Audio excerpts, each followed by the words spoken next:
Assalamualaikum warahmatullahi wabarakatuh. Saya Susilo, CGP Angkatan 10, Kabupaten Lampung Barat. Kali ini saya akan melakukan aksi nyata modul 2.3 supervisi akademik. Selamat menyaksikan. Gimana Bu kabarnya hari ini? Alhamdulillah Pak, kabar hari ini baik. Bapak bagaimana kabarnya? Alhamdulillah, saya juga kebetulan hari ini sehat walafiat, tak kurang suatu apapun.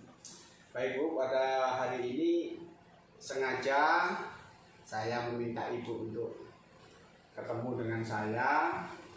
Saya ada kepentingan dengan Ibu yang kaitannya dengan pengamatan kelas nanti. Tapi sebelum itu kita ngobrol-ngobrol ini dalam rangka kegiatan pra observasi ya Bu ya. Iya Pak.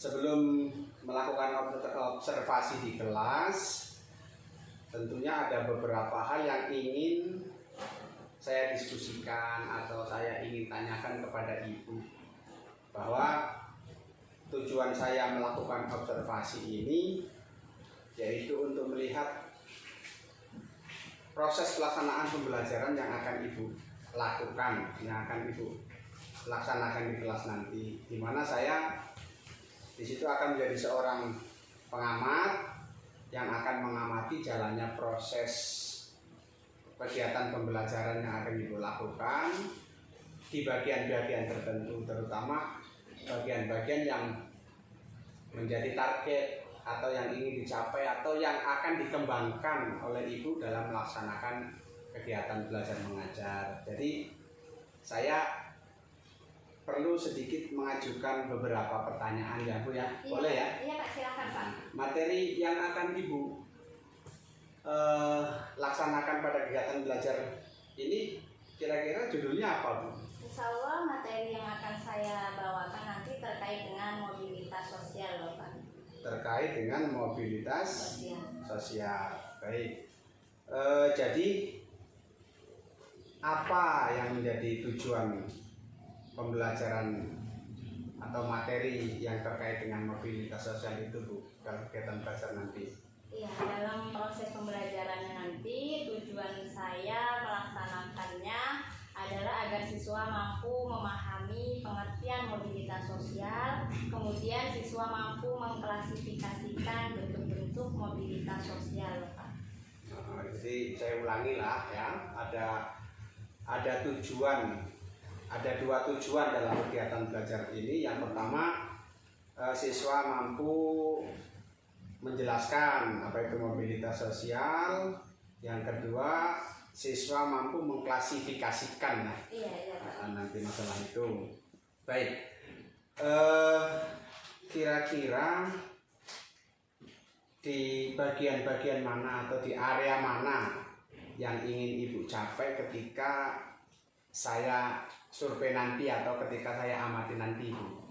Ya Pak, nanti saat pengamatan saya ingin memusatkan pada pembelajaran yang berperan atau berpusat kepada peserta didik Bapak. Nah, di mana peserta didiknya nanti bisa lebih aktif dalam mengikuti proses pembelajaran, kemudian mereka mampu bekerja sama dalam diskusi, dan nantinya mereka juga bisa mempresentasikan hasil dengan baik Bapak. Baik. Jadi saya ulangi lagi, kalau tidak salah yang akan dicapai yaitu pembelajaran ini akan lebih mengaktifkan atau berpihak kepada murid. Kemudian yang terakhir tadi kalau tidak salah akan mempresentasikan ya Bu, mempresentasikan hasil diskusi mereka. Bagus. Selanjutnya terkait dengan strategi atau model. Nah, strategi yang akan dilakukan dalam proses pembelajaran nanti Bu, ini akan menggunakan strategi atau model pembelajaran seperti apa ya? Insya Allah nanti saat prosesnya saya ingin menggunakan model pembelajaran problem based learning dengan dicampur dengan cooperative learning dengan metode diskusi dan presentasi hasil pada akhir tahapan problem based learning tersebut Bapak. Oh ya, baik. Jadi model model yang akan dipakai nanti dalam kegiatan ini base learning, kemudian dilanjut cooperative learning, kemudian metodenya pakai diskusi sekaligus mempresentasikan hasil diskusi itu.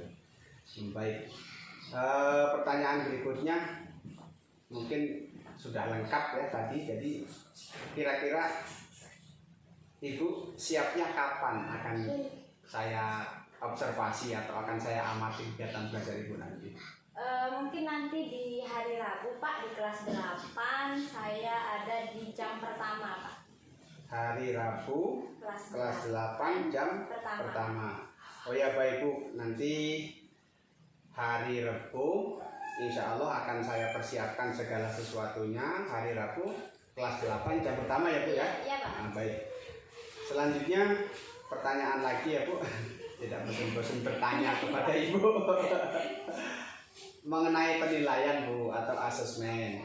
Kira-kira nanti dalam kegiatan belajar ini Ibu akan memakai penilaian model apa atau asesmen seperti apa? Saat prosesnya nanti saya akan menggunakan asesmen berbentuk tes sumatif, yaitu dengan membagikan soal saat akhir proses pembelajaran dan selanjutnya dilakukan refleksi. Ya, baik. Jadi saya kira udah lengkap sekali sampai dengan ke penilaian, maka tinggal satu tahap lagi, berarti nanti kita akan bertemu sesuai jadwal yang sudah kita tetapkan ya Bu ya, kegiatan observasi kelas atau pengamatan kelas. Jadi perlu dicatat oleh Bu Mut, nanti saya ketika observasi akan mencatat hal-hal yang penting, terutama hal yang akan dicapai atau yang akan dikembangkan oleh Ibu. Nah, nanti setelah kegiatan observasi atau pengamatan yang saya lakukan nanti, kita akan bertemu lagi mungkin di tempat ini atau tempat lain. Kita akan membicarakan hal-hal yang terkait dengan pelaksanaan kegiatan belajar Ibu nanti. Ya, mungkin ada hal yang perlu diperbaiki atau dievaluasi, atau mungkin saya kasih apresiasi cukup bagus dan sebagainya. Sekaligus nanti meminta refleksi dari Pak pengajar praktek atau pengajar pendamping saya. Baik Bu, saya kira kegiatan pra-observasi ini sudah cukup ya Bu. Saya ucapkan terima kasih atas kerjasamanya, bantuan Ibu. Yang jelas saya hanya berharap, berdoa mudah-mudahan pelaksanaan kegiatan belajar yang akan Ibu laksanakan nanti ketika saya melaksanakan pengamatan atau observasi bisa berjalan lancar dan sukses. Amin, amin. Sekali lagi saya ucapkan terima kasih. Baik Bu, sampai ketemu lagi. Iya Pak, terima kasih.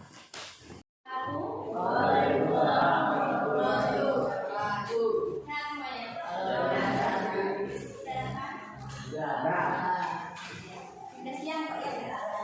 Baik, sebelumnya sebelum kita memulai pembelajaran, silakan diisi doa dulu, silakan lanjut. Berdoa dalam hati, mulai.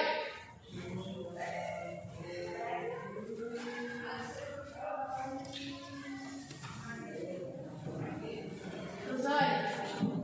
Oke, Mbak Adel, siapa yang nggak masuk Mbak Adel? Masuk semua Bu.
Wahyu dan dari Quran ke SMPN tetap dia berubah dari siswa dari Quran menjadi siswa SMP tetap boleh, betul ya, itu termasuk ke dalam perubahan kedudukan atau perubahan status si Wahyu. Kemudian Raffi, mau coba apa Raffi?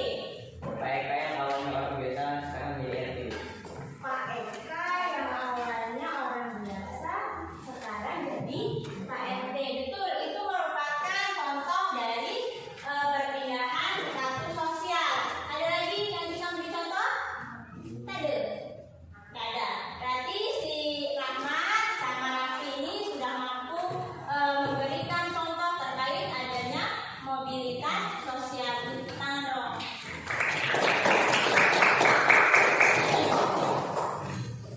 Baik, sambil kita mengulas atau memperdalam untuk mengetahui lebih lanjut apa itu mobilitas sosial, itu menjadi contohnya, kemudian bentuk-bentuknya itu terbagi ke dalam apa saja sih mobilitas sosial. Kita akan mempelajari lebih lanjut dengan berdiskusi bersama kelompok ya. Ibu bagikan, silakan berkelompok dengan kelompoknya. Kelompok 1 Mbak Adela, kemudian Rido dan Rodan. Kelompok 2 Wahyu, kemudian Asep, terus yang ketiga Adit. Sisanya berarti kelompok 3.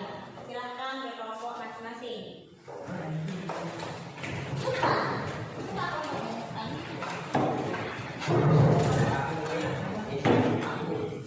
Enggak. Dengar dulu. Beda. Jangan didengar semua.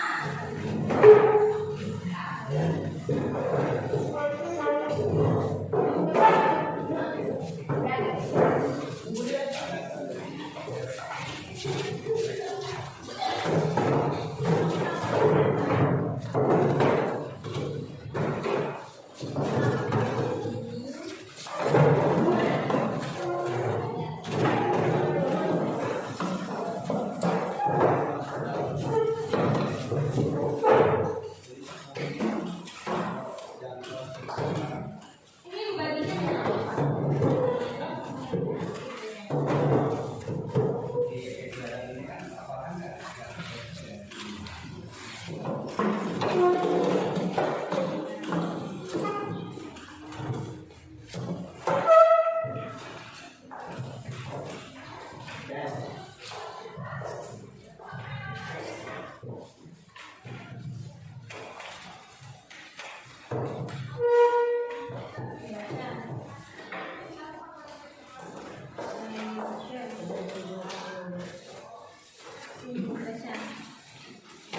silakan dilihat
kuliah Inggris.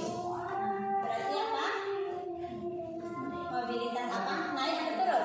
Naik ketiga. Mobilitas naik. Oke, terus dilanjutkan bentuk-bentuk mobilitasnya ada berapa? Ada 3, yaitu vertikal, horizontal, dan antar generasi.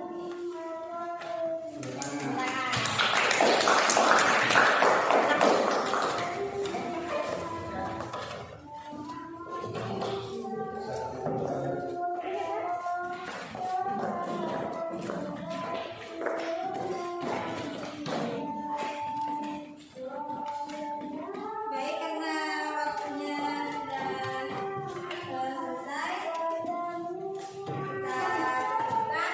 Kita ini sudah belajar mengenai mobilitas sosial. Ada vertikal, ada horizontal, dan antar generasi. Ya. Mudah-mudahan apa yang kita pelajari hari ini bisa bermanfaat. Dan sebelum kita tutup, silakan mari kita berdoa bersama-sama. Berdoa mulai. Selesai. Terima kasih. Bu Airi, assalamualaikum warahmatullahi wabarakatuh. Waalaikumsalam warahmatullahi wabarakatuh. Baik Bu, assalamualaikum warahmatullahi wabarakatuh. Selamat siang. Gimana kabarnya Bu Mut? Sehat? Alhamdulillah Pak, sehat. Bapak bagaimana? Alhamdulillah sehat. Apa juga sehat ya? Alhamdulillah sehat. Alhamdulillah kita masih dapat nikmatan dari Yang Maha Kuasa. Kita semua sehat. Baik, sesuai pada perjanjian kita pada saat yang lalu bahwa kegiatan ini akan ada tahapannya. Yang kemarin sudah kita lakukan pra observasi, kemudian observasi di kelas, dan dilanjutkan dengan hari ini yaitu pasca observasi yang terkait dengan kegiatan belajar mengajar Ibu yang saya amati atau saya observasi. Nah, kebetulan video yang kegiatan Ibu belajar kemarin yang saya amati sudah saya kirimkan dan sudah dilihat oleh Pak PP kita ini, Pak Farhan. Jadi mungkin hari ini kita akan bareng-bareng saya melakukan pasca observasi atau mengevaluasi apa yang saya temukan terkait dengan pengembangan kegiatan belajar mengajar Ibu. Iya. Kemudian Pak Farhan nanti mungkin akan sedikit memberikan komentar atau merefleksi hasil dari pasca observasi kita. Baik ya Bu ya, siap ya Bu? Iya Pak. Bagaimana perasaan Ibu ketika saya observasi kemarin? Perasaan tentu grogi ya Pak ya, tapi saya sangat senang karena bisa melalui tahapan ini dengan baik Pak. Ya, memang segala sesuatu kalau ada yang nunggu, ada yang lihat ya mau nggak mau memang ada perasaan itu ya. Iya, iya. Kira-kira adakah tantangan atau kendala dalam kegiatan yang Ibu lakukan kemarin? Untuk kendala sih saya tidak menemukan kendala yang berarti ya Pak. Nah, hanya saja kan ini dalam situasi observasi, jadi saya masih banyak butuh penyesuaian lah Pak. Ya, memang segala sesuatu memang harus dipersiapkan, harus disesuaikan, butuh penyesuaian. Oke Bu, jadi menurut Ibu di area pengembangan atau tujuan dari Ibu belajar kemarin, kira-kira menurut Ibu sudah baikkah atau gimana? Kalau menurut saya Pak ya, pembelajaran yang saya lakukan sudah lumayan baik karena sudah mengarah kepada pembelajaran yang berdiferensi, di mana lebih berpihak kepada murid. Terus saya juga sudah melihat saat proses pembelajaran anak-anak itu sudah mulai aktif Pak dalam proses pembelajaran yang saya laksanakan kemarin. Iya, cocok. Saya juga begitu Bu. Melihat Ibu juga tahapan-tahapan sudah bagus, dari kegiatan awal sampai akhir sudah bagus. Kemudian siswanya juga saya lihat sudah aktif, sudah berani mempresentasikan ya. Nah, jadi apakah ini Bu, sebelum kegiatan kemarin itu adakah persiapan-persiapan khusus atau gimana kira-kira? Iya Pak, tentu Pak, saya masih mempersiapkan perangkat pembelajaran Pak, mulai dari RPP, LKPD, kemudian saya juga mempersiapkan media dengan harapan ketika proses pembelajaran yang saya laksanakan itu berjalan dengan baik Pak. Iya. Jadi memang memang ada persiapan Iya. gitu ya. Iyalah, segala sesuatu memang jika ingin maksimal ya harus dipersiapkan. Selanjutnya ya Bu ya, setelah kegiatan pembelajaran kemarin yang pakai model based learning, dilanjutkan lagi sampai ke yang terakhir kalau nggak salah diskusi, kemudian mempresentasikan. Nah itu yang perlu dikembangkan. Kira-kira ada rencana lanjutan mungkin yang akan diterapkan Ibu dalam rangka ingin lebih mengembangkan diri Ibu dalam kegiatan belajar mengajar. Kira-kira ada nggak? Mungkin saya akan masih tetap menggunakan model yang sama Pak, tapi saya akan mencoba membuat media pembelajaran yang lebih bervariasi, sehingga dengan harapan anak-anak itu lebih aktif Pak dan lebih tertarik pada saat proses pembelajaran berlangsung. Jangan seperti itu lagi, harus kedepannya selalu harus ada penambahan demi ya manfaatnya untuk kita, untuk siswa juga, yang dengan harapan siswa lebih tertarik belajar dengan materi yang akan Ibu sampaikan. Biar nggak bosan ya Iya. Ya, jadi untuk tujuan itu yang akan Ibu capai tadi akan menambah lebih bervariasi dan sebagainya. Kira-kira Ibu butuh bantuan siapa atau akan melibatkan siapa biar tujuan Ibu atau angan-angan Ibu bisa tercapai dengan baik? Yang akan saya libatkan Pak tentunya semua yang ada di sekolah seperti sejawat, kepala sekolah, stakeholder, Ya, dan yang murid, saya ya. harapkan ya Pak dukungannya semua pihak itu bisa bekerja sama dengan baik Pak. Mungkin alat peraganya butuh dana juga. Iya, Ya? iya Pak. Tanya sendiri sama Bu Mut, Bu Mut kan bendahara. Seperti itu ya, kalau butuh alat peraga yang lebih lebih dibutuhkan gitu. Iya. Nggak apa-apa itu Bu. Baik, jadi ini mungkin pertanyaan yang terakhir untuk Ibu ya. Saya lihat sudah bagus. Jadi pertanyaan terakhir, kira-kira kapan akan diterapkan kegiatan belajar mengajar yang lebih dikembangkan lagi tadi? Insya Allah Pak, mulai di pertemuan berikutnya saya akan sudah mencoba menggunakan model pembelajaran seperti kemarin, dan saya sudah akan mencoba membuat media-media pembelajaran yang lebih bervariasi lagi. Iya. Jadi mulai besok ya, artinya mulai ada jadwal Ibu kelas ya.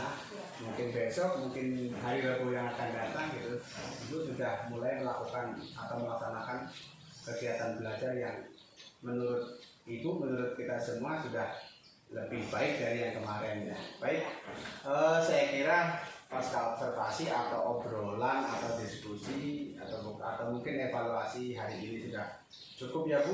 Ibu juga saya nilai sudah baik. Maka selanjutnya di sini ada Pak PP, ada Pak Farhan, mungkin akan memberikan refleksinya. Pak, silakan. Makasih Pak.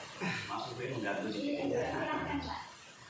Jadi memang benar Ibu yang dikatakan sama Pak Susilo tadi bahwa hasil observasi sudah dikirim ke saya videonya, sudah saya cermati, saya nikmati.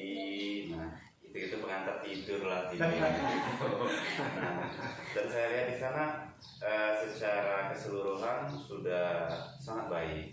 Nah, mengapa target saya itu karena saya juga sebagai seorang guru, target saya mengapa sangat baik karena siswanya menikmati, ketika tanya jawabnya ada, itu sudah bagus, sudah sangat bagus.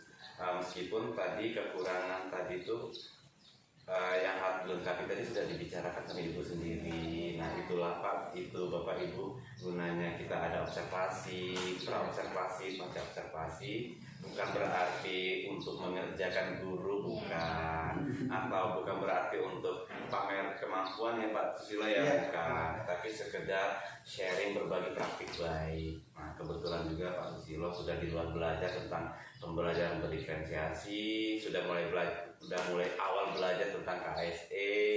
Nah Pak Susilo ingin berbagi tentang apa sih berdiferensiasi, apa sih KSE.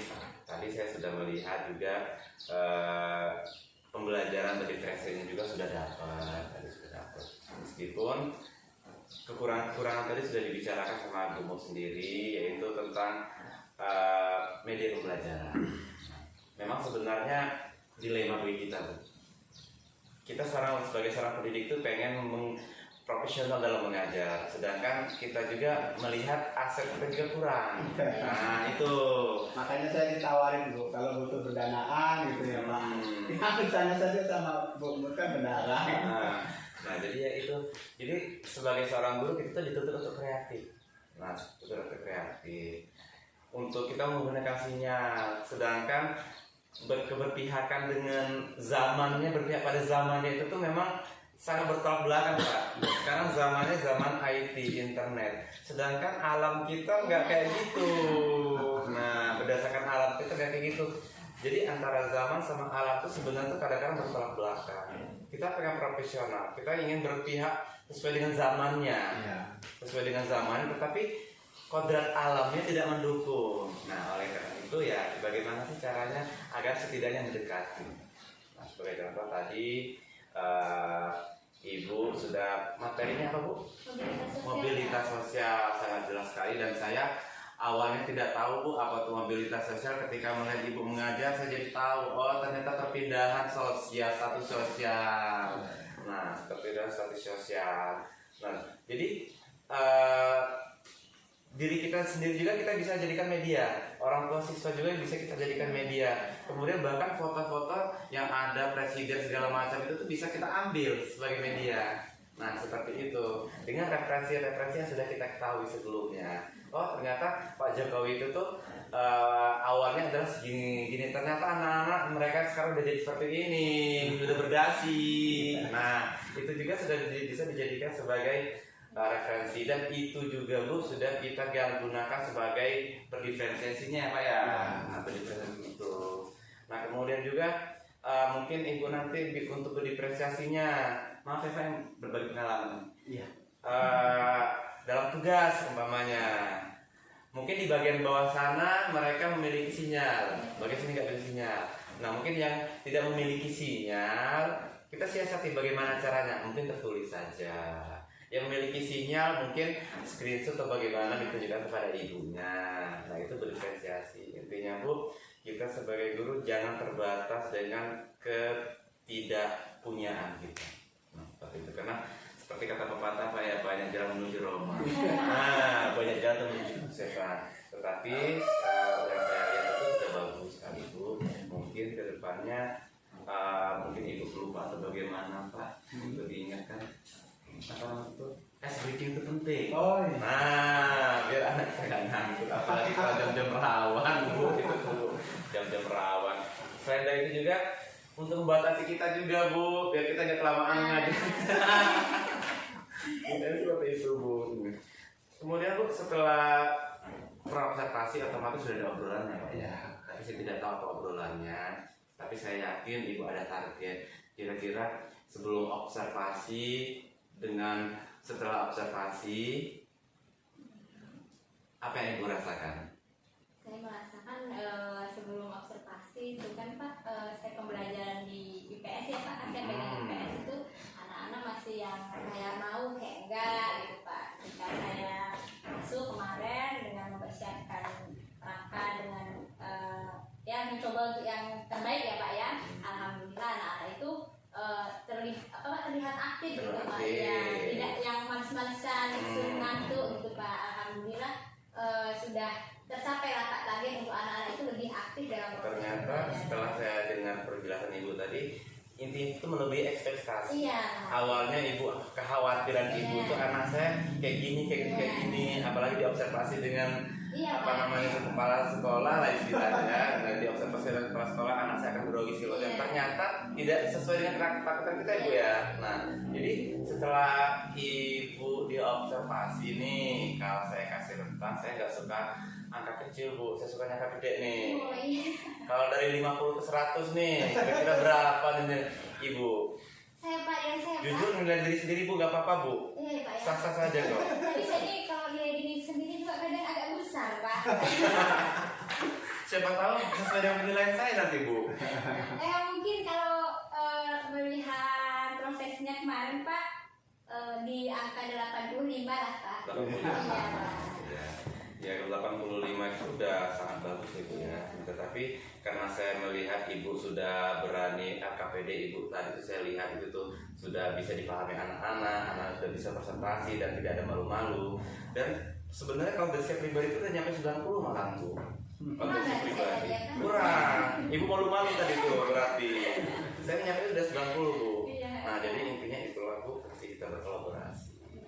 Nah, meskipun Pak Susilo sebagai atasan bukan berarti untuk kita takuti. Takut kita kan terbatas. Nah, tetapi kalau untuk masalah pembelajaran, masalah media segala macam kita berkolaborasi saja. Nah, pasti Bu, meskipun kita harus sesuai dengan zamannya, tetapi kita terkendala dengan alamnya, tetapi kita tidak pernah terbatas dengan kemampuan pemikiran kita. Itu terima kasih. Baik, terima kasih Pak Farhan, begitu banyak pencerahan kepada kita ya Bu ya. Iya, Pak. Mudah-mudahan nanti kedepannya benar-benar kita bisa berusaha sebaik mungkin untuk melayani siswa. Artinya keberpihakan kepada murid kita maksimal. Baik, saya ucapkan terima kasih Bu Mur, Pak Farhan sudah sempat menghadiri kegiatan kami untuk melakukan refleksi. Jadi saya kira